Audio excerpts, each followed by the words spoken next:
Okay, that should be good there. And then the output. And there we are. Okay, wonderful. So, welcome everybody. You're watching Debate Night on Superpower Broadcasting. I'm debating Bates Southern 99 tonight. Welcome to the debate, and feel free to introduce yourself. I guess. Oh, it's kind of robotic. Can you repeat that? I'm based Southern. I'm like a suburban teen who's 18. I'm not an isolationist, but I'm not as populous as you. Okay, yeah. So it's definitely got the robotic voice. So I guess you're gonna go with that. Okay, whatever. You did sound normal when we were backstage, but okay, cool. So yeah. So I wanted to debate you. I originally was intending to debate guy Patrick Bateman, liberal, and he explicitly refused to debate me. But you decided to accept the challenge, and I guess you're one of his friends or acquaintances at least. So Yeah, I I am. yeah, I commend you for having the courage to actually step up for him and debate me because I'm just curious why he didn't have the courage to do it. So, you know. So, what do you want to debate? I wanted to debate you on your remarks about Afghanistan because you had tweeted some stuff about Afghanistan that my community found to be honestly pretty disgusting. So let me just start with one of them here. You tweeted out on December 16th, you said, I don't care about Afghan women. Fuck them, unquote. So do you stand by that, or was this just edgy memes? What's the deal with that? I kind of support the Amaran. I wish them the best, but I don't think we should give them any support. Okay, so you would consider yourself, I guess, like a nationalist, if not an isolationist, is that right? Like, I guess so, but I supported the original invasion. I support the Iraq War. I support Okay. the Gulf War. I just don't support staying there forever. Okay, but so staying there forever, the United States was there for 20 years, and Yeah, that's by a the pretty long time. okay, but there was no 9/11s for that time. So it's kind of like your anti-terror insurance. It basically cost nothing. There were no US casualties for 18 months. What's the motivation to leave when the job's not done? That's something that my community has been trying to understand for a very long time. But Uh, look. The Taliban was gaining more cities, even if they're there. There's no point in staying.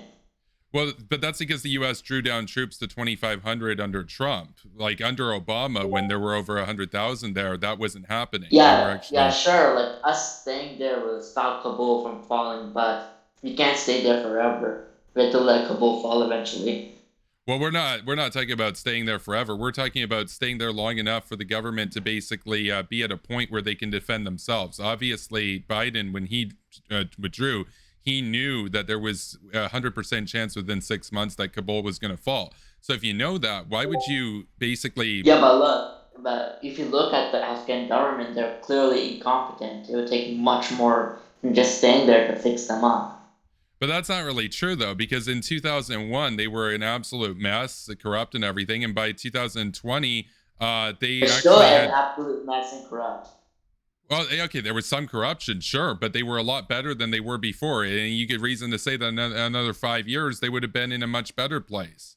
So why pull it in And you can 2020, also argue that 2021? they're a better place before we even came. Wait, they were in a better place before America came? You think the Taliban was better than Ghani and Karzai? Can you repeat that? You said that it sounded like you said that America that Afghanistan was in a better place before America went there. That would be referring to the Taliban, is that right? I mean, in terms of corruption, nothing has really changed. But if you look at like urban development, things have changed a lot. Yeah, they changed for the better after the US and coalition were there. I mean, you even supported the war, right? So this is something that I don't really understand. So you think it was better under the Taliban? What about conditions I of? really think it's better on the Taliban, but like we clearly can't defeat them because terrorism is an ideology. If you defeat the Taliban, a new terrorist organization will just pop up. Well, I'm not saying you outright entirely eradicate the Taliban. I'm just saying you stay there long enough and lend enough support, until the government there can actually defend themselves. And clearly they weren't there yet because since 2012, the U.S. had basically elected Afghanistan, right? So if there Well, was a let's make a simile right here. Afghan government is like a baby. If you leave, the baby will be in danger. But that baby will never grow up, so we have to constantly protect that baby. Is it still reasonable to protect that one baby when you so have all the other babies to take care of? well, not really. I mean, you don't have to have a million troops in France for France to get it together. You don't have to have a million troops in Canada for them to get it together. Afghanistan's one of those countries that's a hotbed for terrorism, and it already attacked the United States in 2001. So obviously, there's a clear security interest there. You even supported going there to fight the Taliban. So what I don't really understand here Yeah, but is like is if you you use know the like baby analogy. I've used the baby analogy. I've said before, it's like leaving a 5-year-old kid to fight lions. It's like you're leaving it prematurely. Why not wait until they're able to defend themselves? yes, but the thing is here the baby never grows up. That's not true, though. In 2001, 0 women were in the parliament. By 2021, 28% were. And this is in a deeply conservative country. Corruption had gone way down from 2001. Additionally, the urban development that you mentioned was far more improved, especially around Kabul in that time. By most metrics, everything from literacy to school rates to income, etc., had actually gone up to a great degree since the United States deposed the Taliban. So it's reason to say Yeah, I that. understand that those things have happened, but it's not manageable anymore. But If that's we've because been the there for 20 U.S. years. Yeah, but you understand that Trump and Obama drew down troops a lot to around 2,500 when Biden was in charge. That's not the same as in the early days of Obama when there were 100,000 troops there. So you act as if it's just a matter of years, except the U.S. used to try there, and then the U.S. gave up like 8 years ago, basically. So it Yeah, sounds like I'm the not solution is more disagreeing. troops, not less. I'm not disagreeing that the literacy rates went up, feminist values went up, and all that. I agree that's happening. But then, is it really our issue still, though? Like, why should we care? Well, When we have 9/11 the same happened. issues at home. So Yeah. do you disagree that another 9/11 is basically guaranteed to happen now that they've Yeah, been but given look their at own the country? motivations. Look at the motivations. Many of them were due to anti-American sentiments that we have by being there. So that sounds like victim blaming. Like, what's next? America deserved Pearl Harbor because Japan was anti-American? No, clearly that, and also the Taliban was Wait. getting I more just want to rhetorical. be clear. You said clearly that. So you are you justifying Pearl Harbor? Are you saying that America was asking for Pearl Harbor? No, I'm not saying that. Okay, well, you've got this stupid voice mixer that makes it very hard for myself and my audience to understand what you're saying. So if you can clarify, when you said clearly that, what did you mean with respect to Pearl Harbor? No, but the motivation would be much down if he left too. Many more Afghanis joined the Taliban over anti-American sentiment. And a lot of them were killed by U.S. troops. So a lot of people joined what do you call it, like the Red Army and all that stuff back in the day over anti-capitalist sentiment and everything. Are we going to sympathize with communists? I mean, it seems like what you're doing is essentially blaming America for the terrorism that was wrought against it.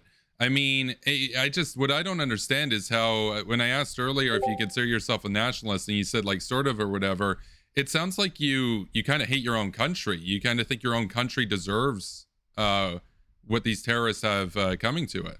So it No, sounds it's like rather opposite. Instead of spending so much and staying in Afghanistan, you can invest that money in America.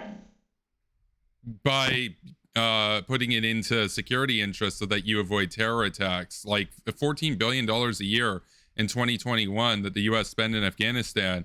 This we're not talking about the early days of the war when it was hundreds of billions a year. We're talking like a couple dozen $1 billion or less to guarantee that there's not another 9/11. That seems like a pretty good price. That seems like less than you probably spend on padlocks and car alarms and whatever else security devices you use in your personal life to protect your belongings.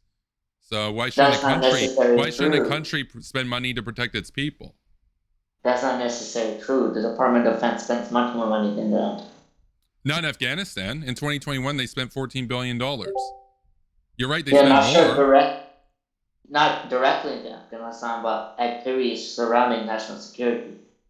Yeah, but that's their job, right? So do you think that the defense budget as a whole should be cut? Not necessarily, but it's clearly highly spent. So it's about 14 billion in Afghanistan in the last year before Biden pulled out. It's about 780 billion altogether, and that's for the whole world, U.S. defense, etc., U.S. presence throughout the world.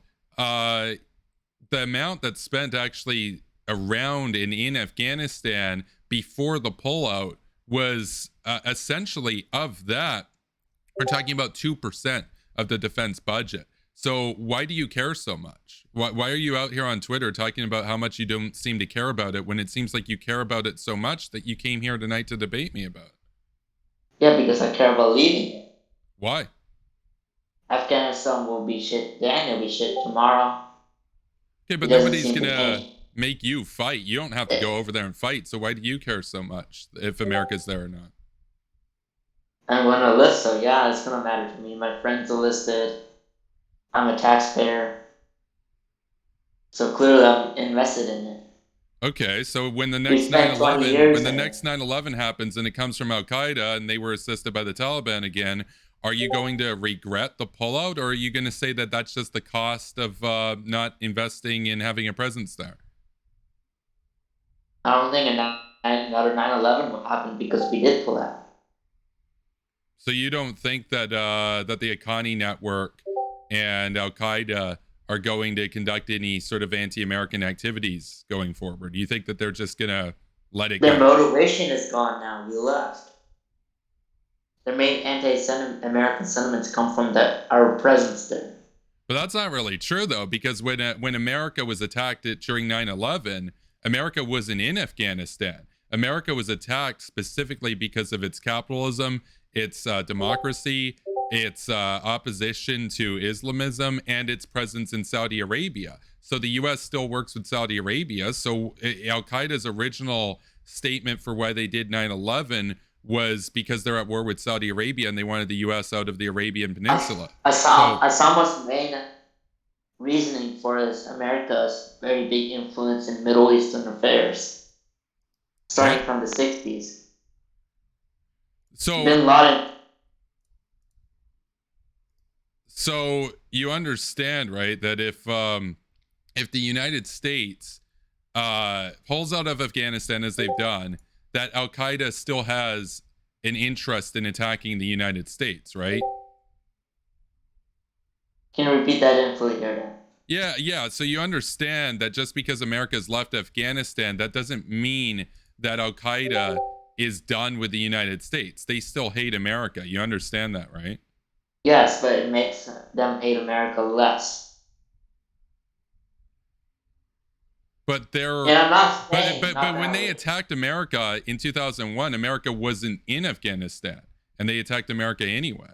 So And we can still have drone strikes as effectively if you're not there. We don't have to have a permanent presence there. okay, but drone strikes aren't enough to actually solve the problem. You actually have to have boots on the ground. I want to ask you something. You said here to a guy S cause Steven, you said, quote, I'm not white, but it's normal to mostly care about your neighbors than random people across the planet. So I wanted to ask you about that. So do you think that a threat is more of an issue if it's right near you as opposed to if it comes from, say, Afghanistan or somewhere halfway around the world? Oh wait, look. Threats can happen anywhere. Why not place troops in Latin America, Europe, Africa? Why not even place troops in your next door neighbor? The Oklahoma City bomber was an American, not an Afghani. Okay, but Threats can come from everywhere. Why just put it in Afghanistan? Okay, so maybe you can't necessarily stop the Oklahoma City bomber by doing this, but maybe you can stop another 9/11, right? Like in other words, just because you can't solve everything doesn't mean you shouldn't try to solve some things, right? We can prevent other 9/11s with just simple security measures. Okay, what sort of security measures would you propose? Decreasing immigration from Middle Eastern areas, like higher restrictions on screening, higher DCA checks, Okay. Okay. etc. So, what about what do you do about those that are already radicalized by those groups within the United States? Like ISIS, for example, will do this, where they'll have their computers and stuff set up in Syria, but they will brainwash young kids in the United States and elsewhere to go and commit terror in their own countries. How do you address that?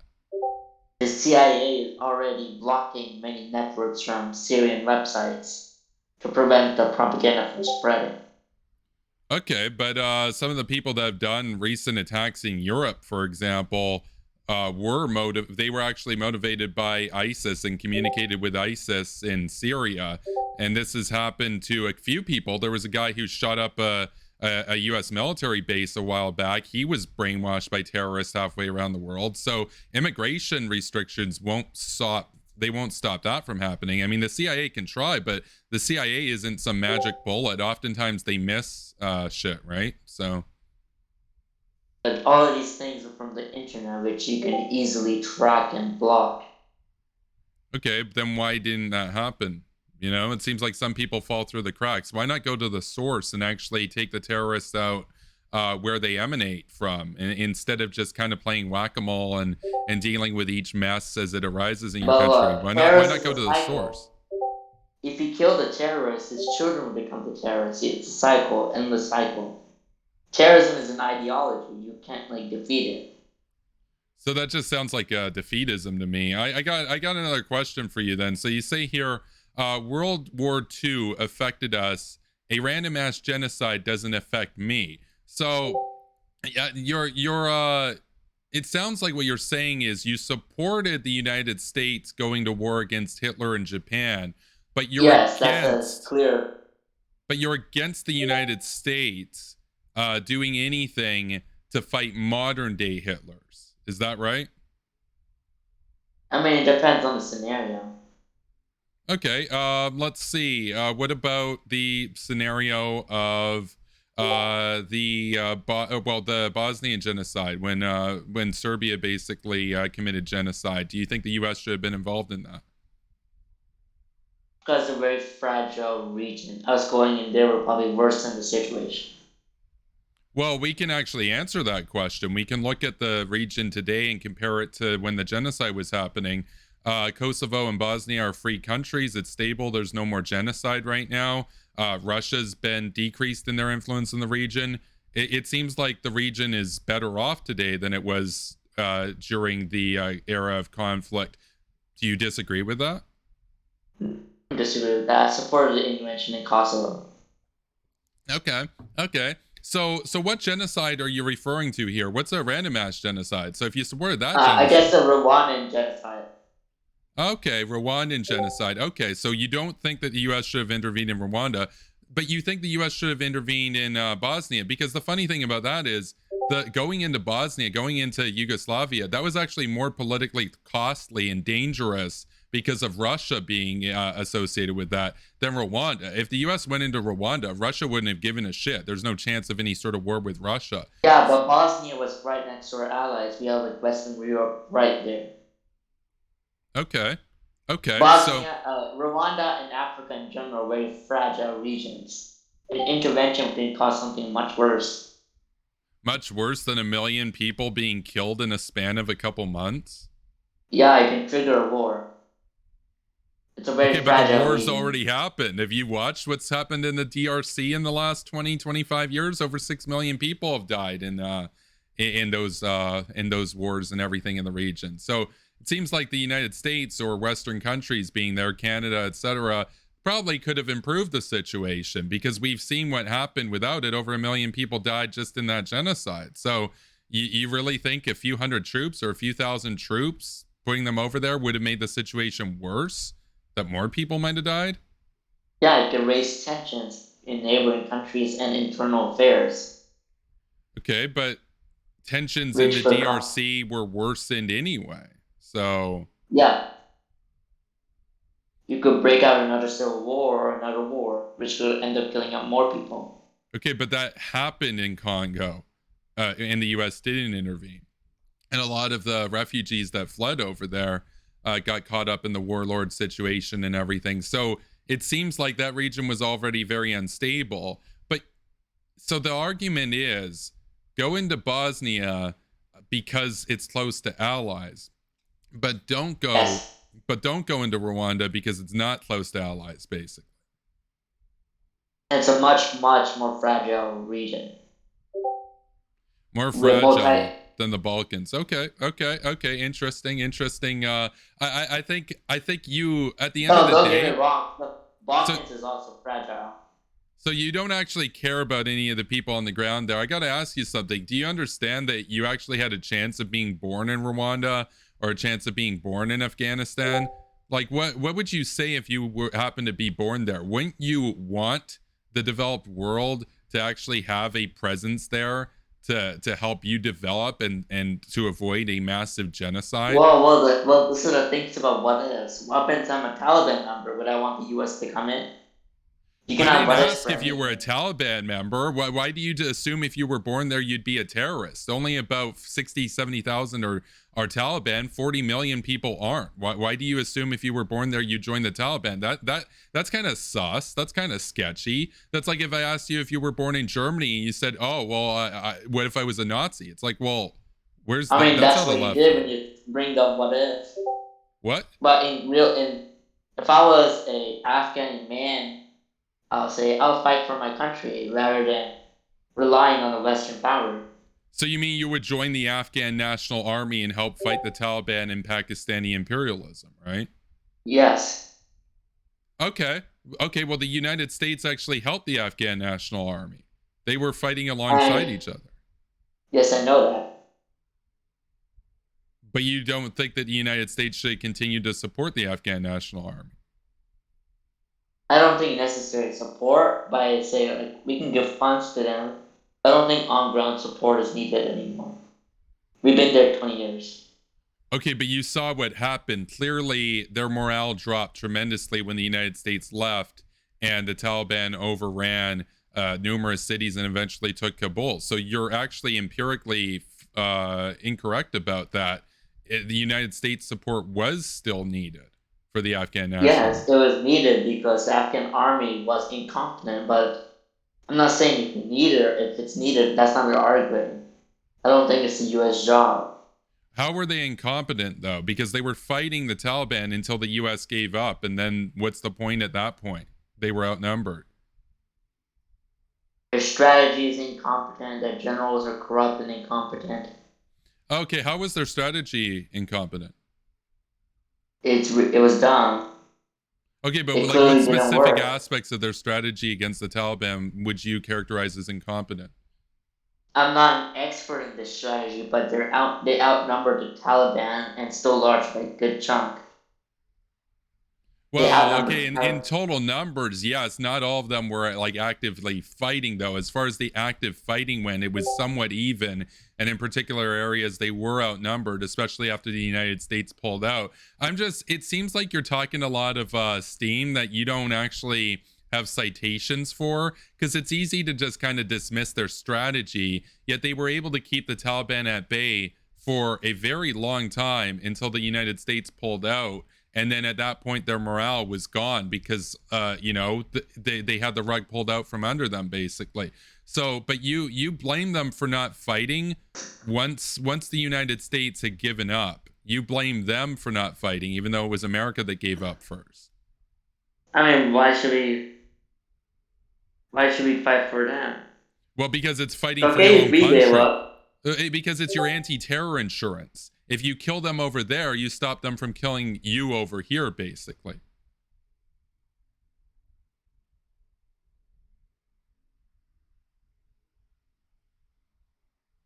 Do you have any retort to that? I'm thinking like Okay. it depends really because Afghanistan is not the only source of terrorism. It can come from Russia. It can come from Morocco. In that same logic, we should all have troops there. So would you support troops in Morocco then? No, I wouldn't.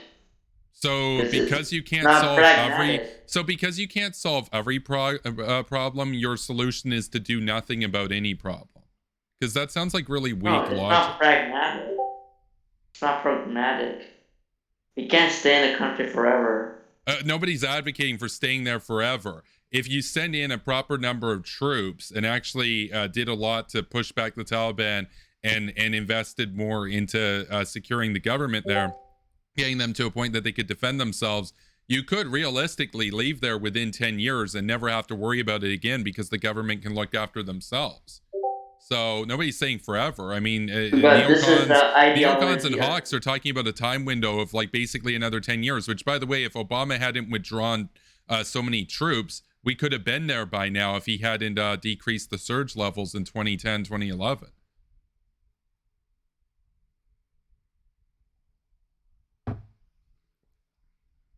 terrorism is an ideology. It cannot die.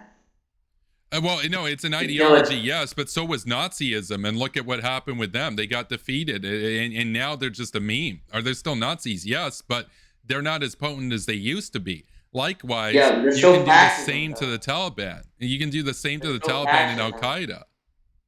There's still fascism though, which is basically a different brand of Nazism. Oh yeah, there's still Same fascism. umbrella. Yeah, there's still fascism. It's just, is it going around and invading everywhere in Europe like Hitler was doing? No. No, the closest that you can point to now is Russia, but again, that's not near the same scale. I mean, we can deal with Russia in other ways, but it seems like your solution is because terrorism happens and because there are a lot of terrorists out there, we shouldn't invest money into fighting terrorists in Afghanistan. But then where would you fight terror? And even if we were there, like we can fight terror in other ways. We still have a strong drone strike program.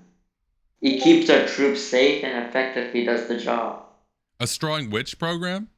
A drone strike program. Okay, but drones are a meme. That's like neoliberal memes, basically, of like, oh, let's drone strike. It's like, okay, but that's not going to do shit to actually solve the problem on the ground.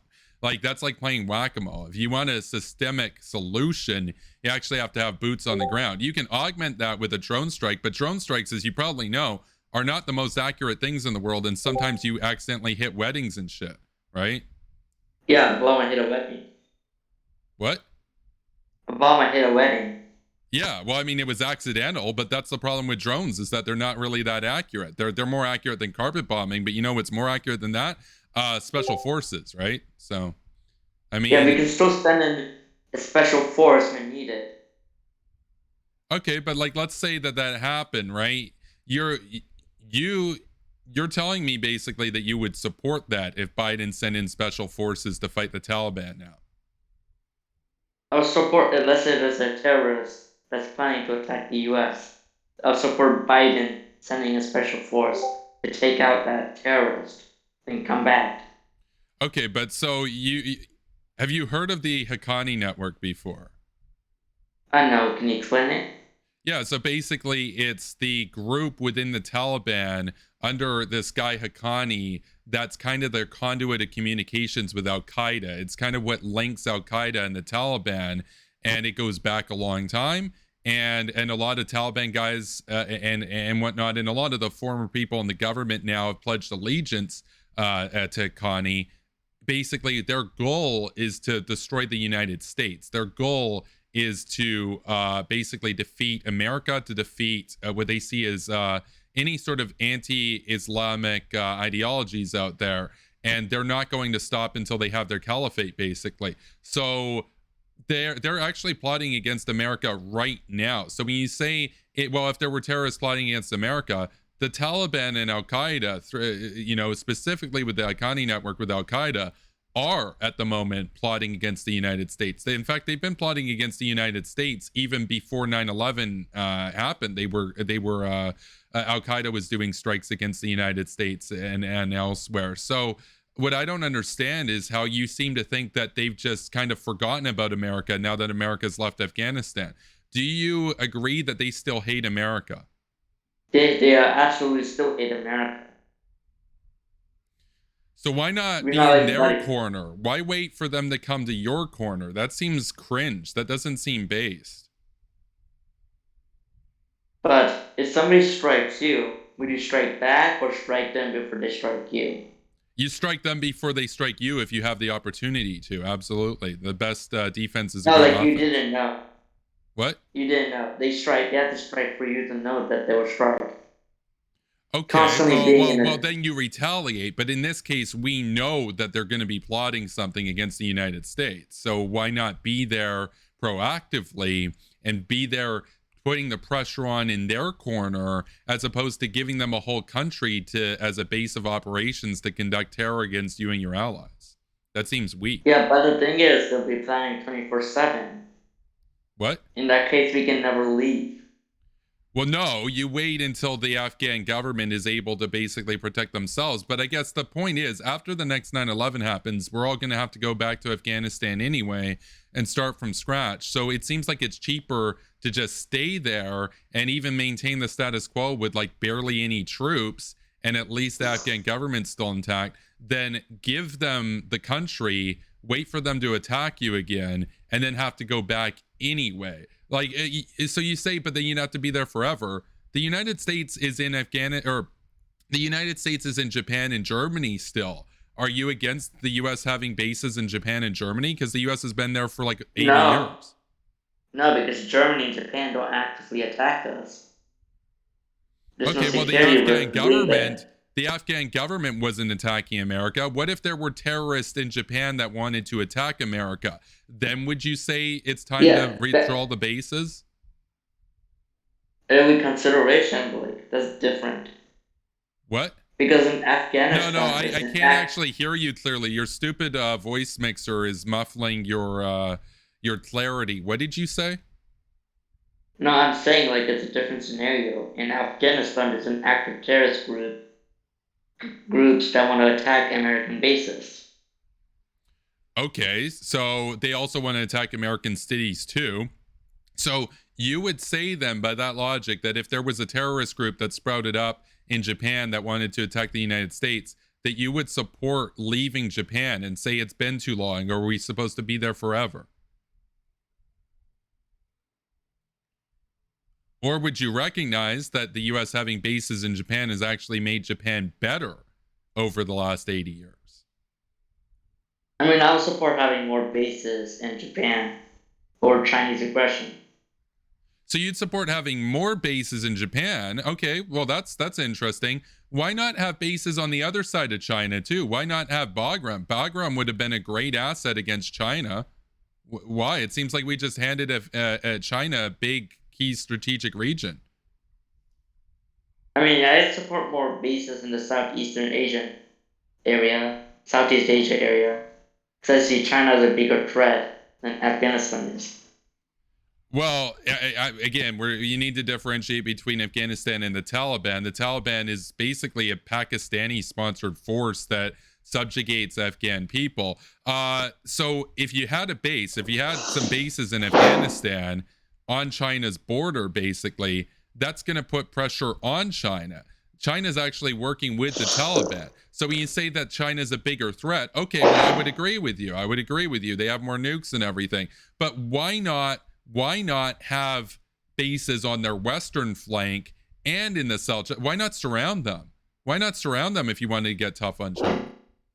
Yeah, but it's clearly a pragmatic solution. We can have like bases like in every single square mile, but like it's Well, pragmatic no, when it comes to okay, that. but that's a straw man. I never argued for that. I'm talking about like two bases or even just Bagram, like one base.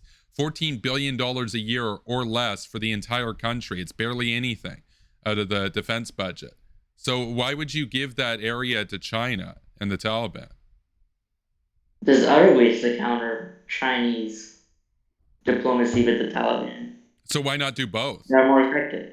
Why not do both? Because why not have a base there in Afghanistan, even a permanent base, and do other things like cyber sort of stuff and everything to get tough on China. I don't understand this idea like we're going to get tough on China by abandoning their western flank and handing it to them. That just seems lame. That seems like getting tough on the Soviets by giving them West Germany. Like, that makes no sense, dude. We can clearly get China from like the Japanese bases. Okay, but We can I stop their don't South disagree China with that. I'm trade. just wondering, why wouldn't you want to surround your enemy? Why would you only want to have forces on one side of their border? Why not both? It's cheap. It's barely anything. All that infrastructure was already built anyway before America abandoned it. Because China knows that we will eventually have to leave. We get Why? influence over now or 5 years later. Why? You don't It will actually make a have to. difference. You could stay there 1,000 years. America's the richest country in history. You could stay there in 1,000 years, just as the U.S. We're has rich had bases in Japan for almost 8% of 1,000 years. because we're in debt a lot. We have the most debt in the world. We obviously don't have money to spend. Well, okay. Well, that's a very dubious way of phrasing that. Does the U.S. have the highest amount of debt? Yes. Does the U.S. also have the highest income? Yes. So if the U.S. was a very small, poor country and it had this level of debt, that would be very concerning. But this is like talking about a guy who makes $1 million a year, but he has like $5 million of debt. $5 million of debt is a lot of debt, but if you made $1 million a year, it might not actually be that much money in the grand scheme of things. I don't disagree with you. Yeah. I want to get hawkish on debt. I that want to get means- hawkish on debt. But to me, it seems like one of the key, most important things that the government should spend money on is defense and security. Why not cut healthcare spending? Why not cut social security? Why not cut any of these other things that individual citizens can work and pay for themselves? Before you cut things that individuals can't do themselves, like collective defense, right? Seems like that's the most important thing that the government can do, is protect its population. Because as an individual, you can't do that by yourself. You could pay for your own healthcare. You could pay for your own retirement. You can't pay for your own protection from terrorists. And it's also not effective. We have many bases. We used to have many in Afghanistan, but there's still many European attacks. Okay, but there weren't attacks against the United States, though. There weren't attacks against the United States, and those European attacks. But those European attacks weren't carried out by Al Qaeda and the Taliban. They were carried out by ISIS, and that was operating in Syria. So it sounds like that's an argument for the U.S. to actually go into Syria and take out ISIS. Yeah, but ISIS was also being funded by the Taliban. No, that's not true. Hold on. That's not true. ISIS, specifically ISIS Khorasan, and the Taliban are at war with each other. Al Qaeda and ISIS are enemies. How do you not know this? Sorry, I misspoke. Yeah. No, that's a pretty big misspeaking. I mean, it seems like isolationists or non-interventionists or people that want to draw down forces in your community and others don't actually really know what they're talking about very much when it comes to the region here. So I want to go back to what you said here. You said, dang, bro, I didn't know it affected me. Maybe I should be sent out with my friends to be killed for random uncivilized countries. So my question to you is, do you think that the United States has a conscript army where you can just be like forced to fight a war right now? Or do you think it's a volunteer army that people sign up for? It's a volunteer army. Yeah, it's a volunteer army. So if you sign up for the military and then you get sent to go and fight a war, it's like surprise Pikachu face. That's your job. What did you think was going to happen? But there's clearly incentives for many low-income groups to join. Okay, well, they could go work at McDonald's. They could go and work anywhere else. Like, you sound like a communist right now. It's a voluntary economic agreement. If you join the military, you get paid money, you get job security, you get your living expenses and food paid for, but you agree to follow orders, right? But you don't have to do it. You don't have to. You could go and work at Walmart. You could go and work literally anywhere else, become a manager, eventually make like 150,000 a year if you wanted to. Nobody's being forced to join the military. That argument there sounds almost Marxian. I see Afghanistan as a threat anymore. I see Russia and China as the new threats. Oh, I agree. Russia and China are way bigger threats, but Afghanistan's right in the middle of that. Why not have a key base of operations there so that you can respond to Russian or Chinese aggression or simply deter Russian and Chinese aggression? I don't understand why giving them Central Asia like to own them makes any sense, especially when it's so cheap to just maintain what you had already. Basically, The cost almost. focus isn't on Central Asia. For example, China is on South China Sea and Russia is on Ukraine. Their focus isn't on the Middle East. We're spending Okay. time there where we could be spending resources in South China Sea and Ukraine rather So than what we already spent on Afghanistan. okay, but almost all of what was spent in Afghanistan is a sunk cost. It's already spent. Now, if you leave, you eventually will have to go back and deal with terror and everything once that emerges against the United States again. But it sounds like your argument is because the South China Sea and Ukraine are more hotbeds of activity from China and Russia, therefore we should just focus on those and not focus on taking their other flank, taking Russia's southern flank in Afghanistan or taking China's western flank in Afghanistan. I don't understand why you wouldn't be interested in trying to surround these guys from all angles. Why only one angle? Why on their Because terms? there, no, because there clearly be like an angle that they're focusing on. Being able to focus on that one angle where they're at can weaken them. So why not both? But why not both? You're the richest country in history. Why not both? Because being in both will strain your resources. But that's not true, though. There were only 2,500 troops in Afghanistan. America has over 1 million troops. But we clearly can't deploy 1 million troops. Well, but you see my point that it was a very minimal presence as it was, and it was a key strategic region. So do you not consider Afghanistan to be an important strategic region in the world? Not as strategic as people think it is. But you recognize that it has some strategic value, right? Yeah, a little. Okay, But so why people not will have a little rather. bit of troops there? Why not say 2,500 like Biden had before he withdrew? I can settle for 2,500. Oh, okay. Okay, well that's some agreement then. So you could settle for a continued presence of 2,500. You don't want to send more, but you want to maintain the status quo before the Taliban took over everything. Okay. Okay, well that's some But I think progress. we should focus on like Ukraine, South China Sea, etc. Okay, well so does my community. But just because you focus on those doesn't mean that you abandon other areas. Like you understand that Afghanistan in particular is at a crossroads between Russia and China, and therefore having a presence there could be advantageous into the future for the United States security interests, right? It could be, but I think South China Sea and Ukraine are bigger threats to U.S. national security. Right, but you can do all of them though. Like again, the United States is the most powerful country in history. You can multitask. I want to move on. I got another set of things to ask you about. So if we take a look here, you said let me just bring this up. You said that people are still mad. I don't care about Afghan women. So you were talking about how like terrorism and all this stuff is always going to be a thing.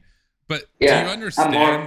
do you understand that if you actually empowered, as was being done, Afghan women and girls to go to school, to get educated, to get into positions of power, etc., that actually weakens the influence of barbarians like the Taliban over time, right? That they have I more mean, it power could when be, women, they have but more more like power. They have more power when women have none, right? yeah, but I tend to be more hawkish when it comes to national security issues rather than like human rights.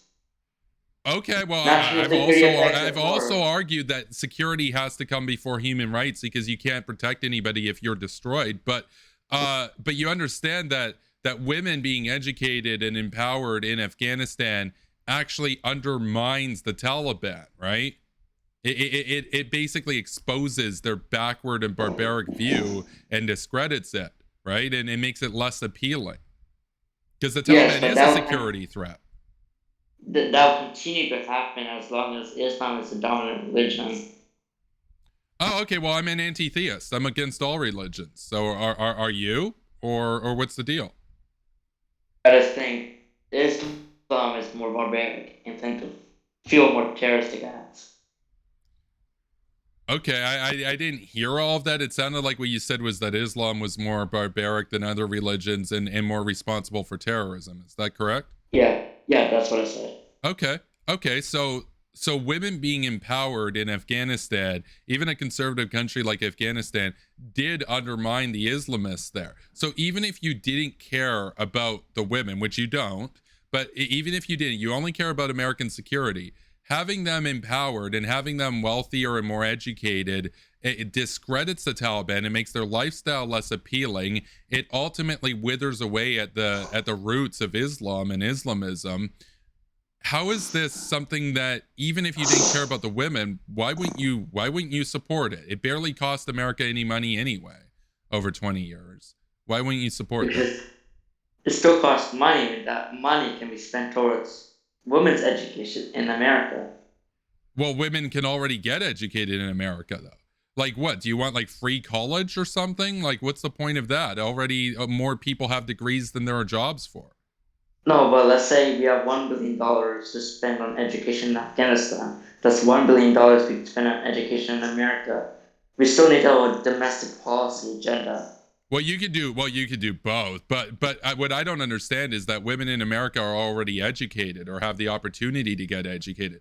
Women in Afghanistan don't. So in America, you have the personal liberty to go and get an education if you want to, but in Afghanistan, you don't. Now, if you're making the point that America comes first or whatever, I'm making the point to you that this is actually crucial for undermining the enemies of America in the long run. But what I don't understand is like what is there in America? Like how would you spend that $1 billion? Because women can already get educated. What would you spend it on? I'm not necessarily saying it's spending on women education, just spending on like public schools in general. Okay, but they're already being funded. Like they already have their funding, There's right? clearly like places where it's underfunding. Oh, okay. Okay. Appalachia, Detroit, all that. So I'm so the not United saying States, so the United States pulled out. The United States pulled out, and now there's another $14 billion that isn't being spent in Afghanistan. That's still going to the military budget. It's not like that's going to go into education now. It's just going to be spent on not being in Afghanistan. Like you yeah, I understand that understand that this. that money, it's not that much money. It's not like it's going to go into other areas. It's still going to go into defense. It's just it's not going into Afghanistan. Yes, I know that. So I'm then not saying So I'm then not this is a saying not to nonsense make talking point because that money wasn't going to be spent anywhere else anyway. It was still going to be I'm earmarked not for the saying military. I'm not asking for human rights not to be like a issue. I'm just saying national security should come first, like a priority. Yeah, well, okay, and I'm actually agreeing with you, and I'm saying even if you looked at this from the lens of national security, undermining the Taliban and their ideology is pretty crucial to that. So I don't see Yes, how. I agree. Probably increasing women's education would probably undercut the Taliban's influence. Okay, but you don't actually have to spend that money to teach girls in Afghanistan. The Afghan government was doing it. What you spend the money on is fighting the Taliban and maintaining bases there so that the Afghan government can do what it's doing, which is fighting the Taliban and taking care of its people before everything happened. So it's not America spending that money on schools. It's America protecting the government that spends its money on schools. So that is a security thing. That is fighting terrorism.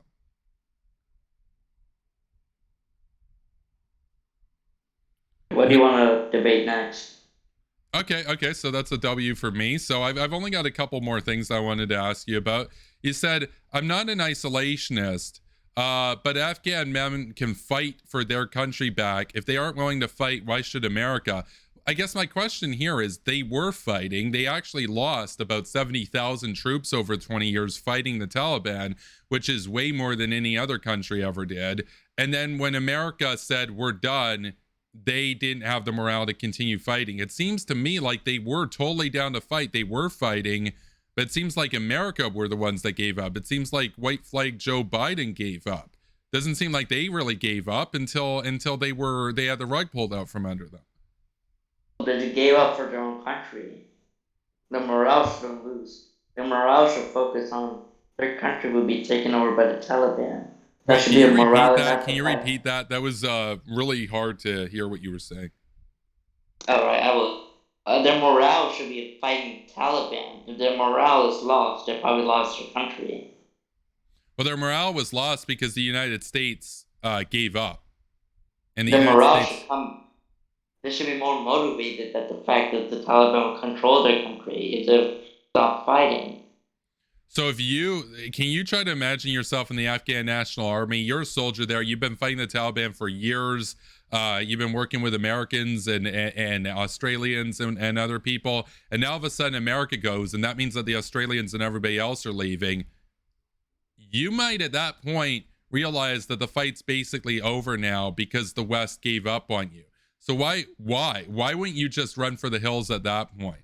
Because that's what happened in Iraq when America pulled out. What happened? ISIS came in, and a lot of those guys, they said, well, if nobody's going to help us here, a lot of their war plans and stuff had relied on American support and everything. So you don't see how that would be a massive morale deflation to have your biggest ally give up and wave the white flag? You think that they should just keep on fighting as if nothing happened? Like, because morale is what wins wars, right? You don't see how that would be a massive deflation in morale? Should be like fighting for their own freedom. Well, they were. But they were for decades. They lost 70,000 people to the Taliban, fighting the Taliban. I understand that, but if their morale is just based on Western help, they clearly did not have enough morale to fight for the country. Well, no, they had the morale until Biden surrendered, and then at that point they realized that they were screwed, and communications broke down, and a lot of them headed for the airport to get out. So I knew there was a lot of panic because the move to leave was sudden. So you also said, I supported the Afghan and the Gulf War. I don't support staying there forever. Who's saying stay there forever? Who's saying stay there forever, though? That seems like such a straw man of the Hawk. I don't think anybody's staying there forever, but it looks like for your current plan, we stay there forever. Well, no, I'm saying like my plan would have been 5 to 10 years if you've got surge level troops, so you can basically, for all intents and purposes, minimize the Taliban and bolster the Afghan government so that when you leave, they can take care of everything themselves. So that's another 5 to 10 years. That could have happened if you started in 2010. That could have been done by now, but that's not forever. But even if it were forever, the United States is in Japan forever. The United States is in Germany forever. Those bases are going to be there forever. And those countries are rich as hell now. So it seems like wealth, prosperity, security are all correlated with the U.S. having a permanent presence in a region. So I don't know anybody who's saying stay there forever, but also even if you were to do that, that would also be in your security interests anyway. So it seems like a straw man at the end of the day. Well, look, let's say you defeat the Taliban now. There might be another organization that arises from the Taliban. And then you deal with that, right? It's kind of like how you deal with the Nazis and then you deal with the Soviets. Like, okay. Yes. So, like right after the Taliban falls, there'll be another terrorist organization, let's say 1 year later. They fall, then it'll happen again. It's an endless cycle. Well, but my point is you want to leave the country in a state where they can deal with those threats themselves as they emerge. Like, because my whole point is if they can protect themselves, you don't need to be there anymore. If they want you to stay and they pay you to be there, okay, like how other countries do. But in this particular case, what I don't understand is what you're telling me. Well, okay, why should we fight a current threat? Because after that threat is defeated, there might be another threat. Okay, but then the current threat is going to bury you. Then they're going to do another swarm of attacks, etc.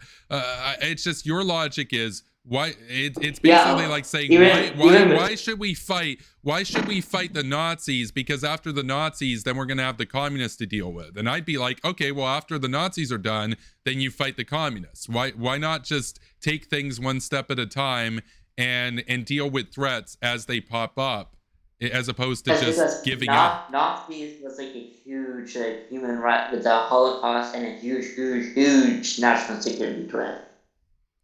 Okay, so okay, great. Okay, so but by your logic, why should we do anything about China? Because after China's done, then it'll be Russia. Like why Because why China do is anything? really because China clearly is a clear national threat. Well, so is the Taliban. They literally did. They literally attacked America with Al Qaeda, right? China is a country, not really an ideology. Terrorism is an ideology. Well, okay, but China represents communism, which is an ideology. Their ideology is world communism, right? It's literally the Communist Party.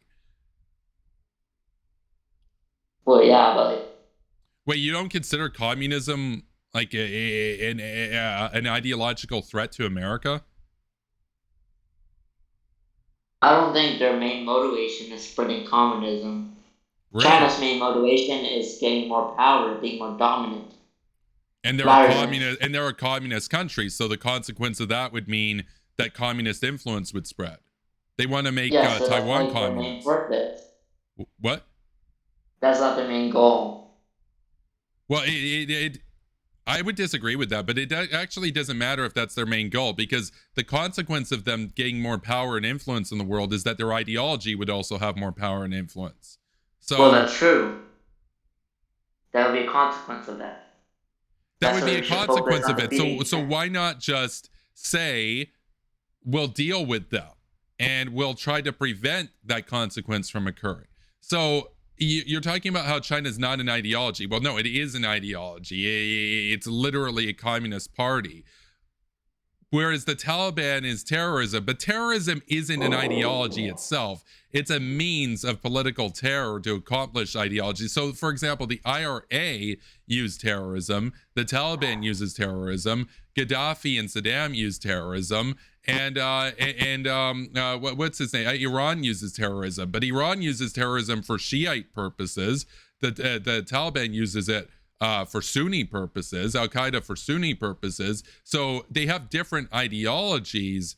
Terrorism is just, it's kind of like saying war is an ideology. Well, no, war is a means by which ideologies can be spread.